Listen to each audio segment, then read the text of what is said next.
Абайдың 5-ші қара сөзі. Көкірек толған қайғы кісінің өзіне де бітпейді. Бойды шымырлатып, буынды құртып, я көзден жас боп ағады, я тілден сөз боп ағады. Қазақтар, Құдай, жас баладай қайғысыз қыла көр деп тілек тілегенін өзім көрдім. Онысы жас баладан гөрі өзі есті кісі болып, ескермес нәрсесі жоқсып, қайғылы кісі болған сығаны. Қайғысы не десең, мақалдарынан танырсың. Әуелі түстік өмірің болса күндік мал жи. Өзіңде жоқ болса әкеңе де жат. Мал адамның бауыр еті. Малдың беті жарық, малсыздың беті шарық. Ер азығы мен бөрі азығы жолда. Ердің малы елде, еріккенде қолда.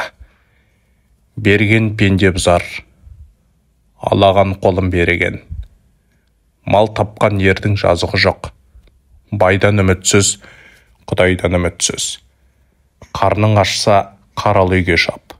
Қайраны жоқ көзден без, қайыры жоқ елден без.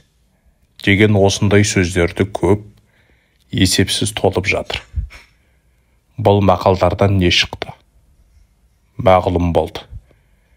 Қазақ тыныштық үшін, ғылым үшін, білім үшін, әділет үшін қам жемейді екен, мал үшін қам жейді екен, бірақ ол малды қалайша табуды білмейді екен.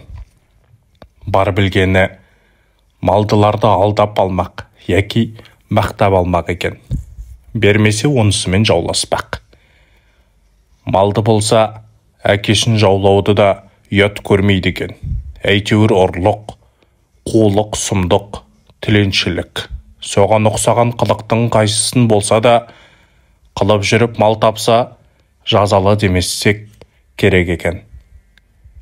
Бұлардың жас баланың ақылынан несі артық, бірақ жас бала қызыл ошақтан қорқушы еді. Бұлар тозақтан да қорықпайды.